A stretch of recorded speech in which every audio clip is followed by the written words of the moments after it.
I think most Niner fans have come to the conclusion that if they don't make the playoffs this year, they would like someone to be fired, but probably not Kyle. I think most Niner fans would like John Lynch to bear the responsibility here. And the way that would work, I guess, is you fire Lynch and you bring in a strong general manager, someone kind of like Trent Baalke, who is Kyle Shanahan's boss. And he works with Kyle, but Kyle no longer has the final say. And if Kyle says, I need to trade up for this wide receiver, this guy would say, well, you know what? Your track record on that isn't so good. Trust me. Someone who could do something like that. Someone who has a better understanding of value, where you're not someone who's actually good at the job. Yes. Where you're not wasting 13 picks on wide receivers in the last 4 years to only have one good wide receiver. I mean, it makes total sense because the Niners personnel department, as we've been talking about the last hour, I mean, they're a bit amateurish in the things they do. I mean, they do things that most teams would be like. By Trent Baalke, you don't mean a GM that's has this track record of Trent Baalke. You mean a strong general manager. Yeah. Chris Ballard, Tom Telesco, that type. Those guys. Yeah, Les Snead, Steve Keim. Yes. Right. Those type of guys. So I think the difficulty with that is that those type of guys, I think that Niners went through it in the hiring process in 2017 when they got rid of Baalke and they wanted to get a strong GM at first. I mean, the big candidates, they tried to, they went after George Payton. George Payton declined any interviews from Minnesota that offseason. They tried Gutekunst.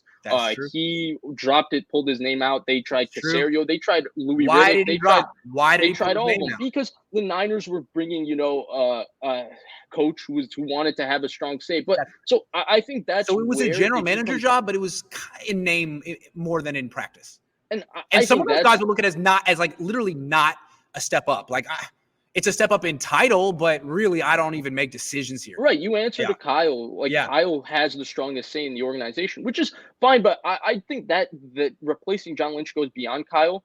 Because my point more or less is GMs like to start anew. They want to build their own thing and put their own imprint and put their name on this. You can't. The Niners don't have the assets or the flexibility to allow a GM to do that. You would have to come in a high pressure situation, and you would have to hit on limited assets right away and make signings and make this team better. Boom, boom, boom, boom, boom, boom, boom. And you have to love Trey Lance. Wants to win. This team wants to win in 2022. You have to love Trey Lance.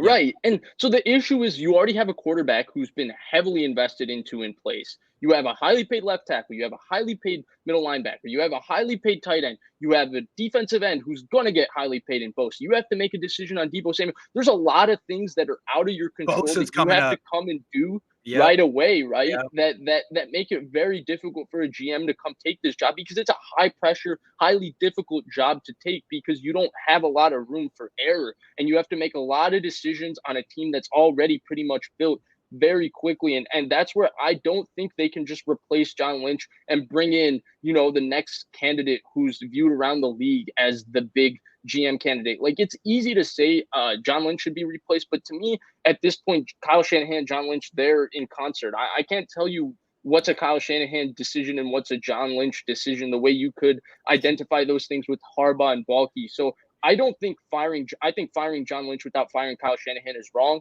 I think firing Kyle Shanahan without firing John Lynch is wrong. I think if you want to give them both another year, give them both another year and you send them out together. Because the way I look at it is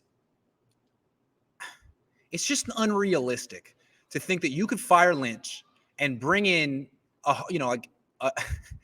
basically the attitude for Kyle was, hey man, it's your organization, do whatever you want. To then fire Lynch and say, well, we're going to sort of clip your nuts off here and bring in a really strong boss who's going to tell you what to do and you're going to like it. I don't see Kyle liking that. I mean, that's a tough balance to find, to bring in someone who's now taking power away from Kyle, but it's going to have a good relationship with Kyle and Kyle's going to be all in. Most likely he'll be like the way he felt about being vetoed on Mac Jones. Okay, you know better than me. All right. Well, we'll just see how this goes. It seems like you're pretty much setting up a bad marriage. Hard to do. I mean, it's buying really from Kyle. Difficult. Yeah, I don't think that's the way to go. How do you buy in from Kyle? Hard. Yeah. Now, I think you could get the general manager to buy in. Maybe he'd be like, you know what? I like Kyle Shanahan. I like Trey Lance. I like this organization. But what head coach is happy about having power and confidence taking away? Nah, probably not. He might just say, you know what? If that's what you're going to do, fire me. Send me out. Trade me. I don't know. I'm with you, and I think that always leads to unsuccessful pairings because the GM is always going to be looking to they gotta come in together. usurp the guy that's there and bring in his own guy and start anew. Like George Payton and Vic Fangio. Vic Fangio basically had 1 year to prove it. They started strong at 3-0. Now the wheels are coming off the ship, and it looks like that train is getting off the tracks. And the nice thing is George Payton can say goodbye to Vic Fangio, and now he's in full control and he can do his thing. And I think that's where it becomes difficult for everybody. So to me, it's a no-brainer. Teams do that sometimes. You'll hire a general manager and he won't make wholesale changes at first. He's like, look, I'm the reasonable guy. I'm not trying to ruin people's lives and make everyone relocate across the country. But he eventually does. But he does. And, what's interesting, the Giants did the same thing, too. The San Francisco Giants. They hired a new Farhan Zaidi, who did not fire Bruce Bochy right away, gave him a season, and let him pretty much go out on his own terms and all that stuff, which was okay because the Giants were champions, and that's what he did. Maybe someone could do that next year, but really it feels like a lame duck year. The writing's on the wall for Kyle at that point. They just took power away from him, and it hasn't happened yet. But that's why this is not as simple as it seems.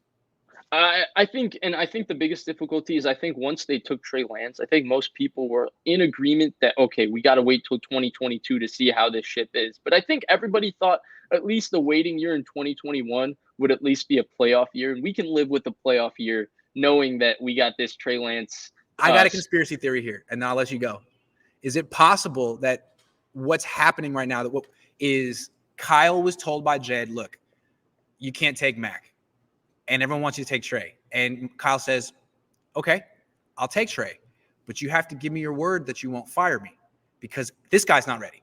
So I'll do what you want, but this is a multi-year project. You got to give me your word that I'll have multiple years to work with him. Maybe he's like, maybe he got that. Maybe he got a private confirmation.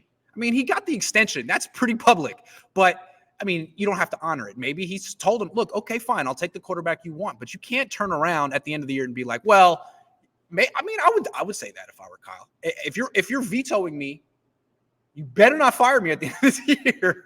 You can't have it both ways here. Like if I took Mac Jones and we missed the playoffs, then fire me. But if you tell me which quarterback to take and we miss the playoffs, come on, that's not fair. This is fiction, but it seems to make sense. I think he had 2021. He's always had 2021. He's never. I don't think he's making decisions or doing things like a guy that's desperate. He's doing things like a guy that feels confident that he's going to have an opportunity. A guy who just signed a 6-year extension. You remember a lot of Niners fans were ready to be done with Trent Baalke after 2014. But if you look at the decision-making process of Baalke in 2014 and 2015, it felt like a guy that had the confidence that he was going to be here until 2018. True. And then 2016, it was like too much. You couldn't keep him, and you finally had to let him go. But he was basically making decisions for the long run with drafting like a Keith Reeser who tore his ACL, drafting like a Will Redmond who tore his ACL and all of that. So, I mean, we'll have to see this all play out, I think.